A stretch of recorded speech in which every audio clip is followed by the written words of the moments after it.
that it had before, the grid size. But here's the thing. This is going to have grid 1 and grid 2. What's really cool about this is you're going to be able to have the best of both worlds with the new Hamilton. You're going to be able to play it conservative and also be able to get a lot of trades. The way that I've done it now is the first trade that goes in is going to go in at a 50 grid, and it's going to try to take whatever your profit points you set to take. So it's going to go in at a 50 grid, and it's going to be set to take whatever the profit you want, profit in pips or profit in dollars. You're going to be able to choose. So with the profit in, so what's going to happen is the grid size is going to be 50 on the first trade that goes in. So it's going to take another trade. So if your trade goes negative, it's only going to wait 50 pips before going into the next trade. If that trade doesn't go your way, then it's going to wait 120 pips or 150 pips or whatever you want to send it to go into the third trade. So you're going to have one chance to get out of it with a secondary trade, which is going to get you out of a lot of trades. Also, you're going to have, obviously, your enabling Fridays, your spreads, everything is all going to be there. You're going to be able to have your first trade take profit and your maximum stop loss set. So that's where you're at.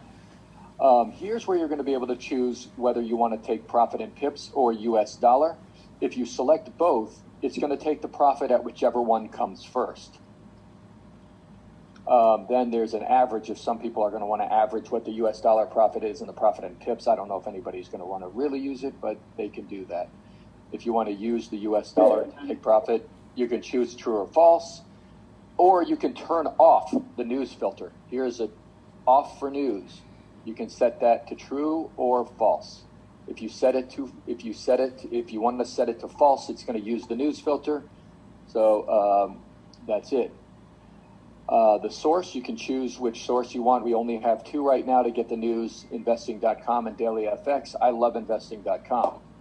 Now here you can choose whether you want it to go for low news events. If you want it to turn off for low news events, I don't think that's a great idea. You can set it to whether it goes off for middle news events, and my coders clearly can't spell. They spell middle with only one D, but that's neither here nor there. It's false. I'm going to have that changed. And I have it set for high news events. What's also really cool is I have it also set to turn off for NFP news events. So there's a special NFP filter that turns it off 180 minutes before and 180 minutes after NFP, just because of the volatility of that. I love that. So then if people don't want it on for the other news, they can definitely have the NFP on. Brilliant. Right. Yes, you can have it set just for the NFP to turn on. And then it will draw news lines. What that means is it will draw lines before and after your news events. And it'll give the lines in the green, the blue, or the red, which is the standard in the Forex industry for the low, middle, and high volatility events. The line width, this is nothing. You don't need to do that. These are just aesthetic stuff. Let me move this up here. Also, when it says only symbol news, you're going to be able to have it only turn the news events on and off for the pair that you're trading. So it's not going to turn off if the Chinese yen happens to have a major news event. It's not going to turn off. Also, we also have your time zone so that the news events will be posted on the screen in your time zone, which is pretty cool. This is a GMT time. Mine happens to be GMT -5. So I have -5 as mine. So whatever it is, I don't know what everybody's GMT time zone is, but it will give you the option of having your charts posted in your specific time zone. So like I said, this is a little scary for a lot of people because people just don't know, people really don't know what all these things are initially, but the truth is that once you set them up and you are 100%, and you're 100% ready to go, you're not going to have to touch these anymore. The whole goal with this is to keep Hamilton more hands off, not more hands on.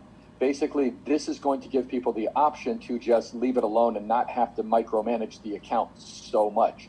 I'm not saying that you don't watch your account, but what I am saying is I am no longer going to turn off the server. I am no longer going to turn off people's softwares.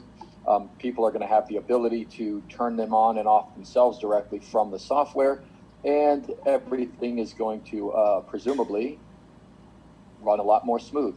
And what else is pretty cool is it will tell you in letters that it's waiting on news. If it's waiting on news, it'll put lines here where the news was. If you look at these lines, because